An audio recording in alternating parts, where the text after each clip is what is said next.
Starting an Indian e-commerce store is often marketed as an easy path to profit, but the reality is that high failure rates are common, hidden behind the digital hype. When you decide to launch, you will likely choose between two different ways of getting products to your customers: dropshipping or holding inventory. Dropshipping is a hands-off model. You list products on your site, and when a customer buys one, your supplier ships it directly to them. You never see the physical stock. Inventory-based selling is more traditional. You buy products in bulk, store them yourself, and manage the packing and shipping every time an order comes in. While both work in theory, the Indian market presents specific challenges, namely a heavy reliance on cash-on-delivery and high return rates that punish inefficient logistics.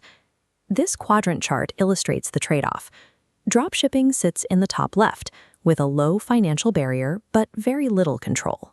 Inventory is in the bottom right. It requires more capital to start, but gives you the operational control needed to manage the local market.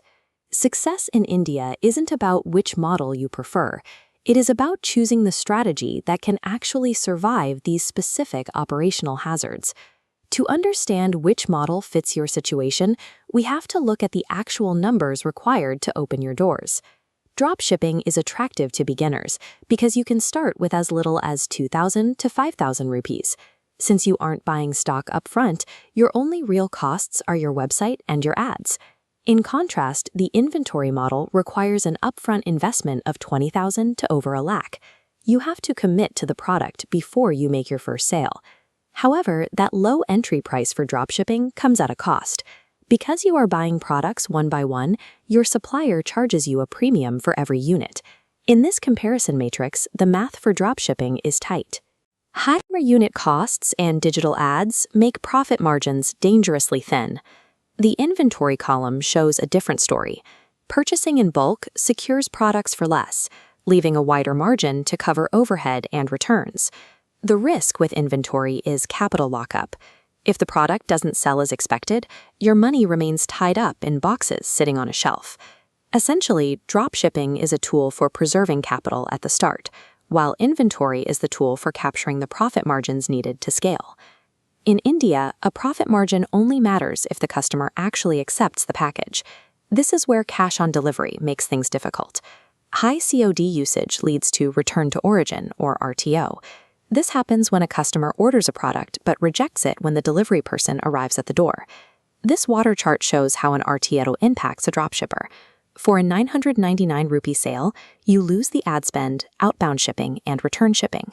A few rejections quickly result in a net loss.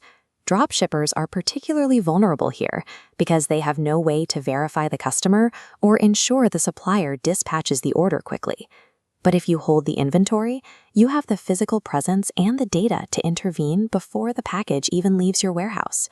You can call customers to confirm COD orders, which filters out fake or impulsive purchases and significantly reduces the number of rejected packages. Controlling your own inventory turns the RTO challenge from an unpredictable threat into a manageable part of your daily operations. The customer's experience after they click buy is what determines if they will ever return. And in e-commerce, that experience starts with delivery speed.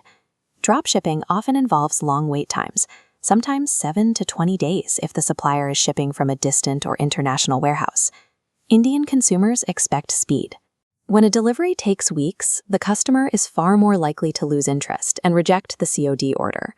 With an inventory model, you can use local couriers to get the product to the customer's door in 2 to 5 days. Dropshipping also offers no control over quality or presentation. Products often arrive in generic, unbranded packaging that doesn't inspire much confidence. Holding your own inventory allows you to use custom-branded boxes, add thank you notes, and ensure secure packing. These details, speed and presentation, are how you build the brand trust necessary to secure repeat buyers in a skeptical market. You don't have to choose just one of these models. The most successful sellers treat them as two different stages of a single growth strategy.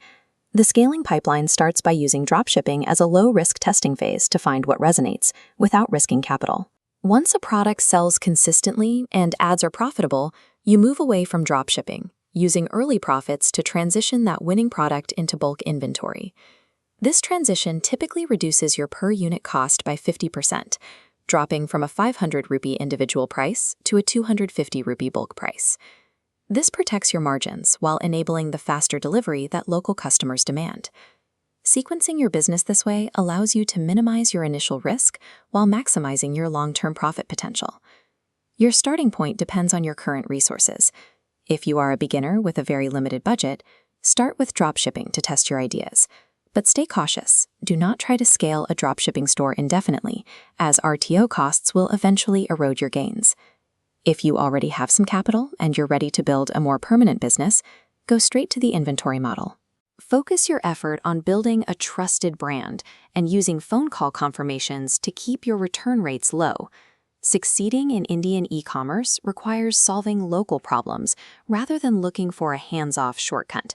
Ultimately, the difference between profit and loss isn't luck.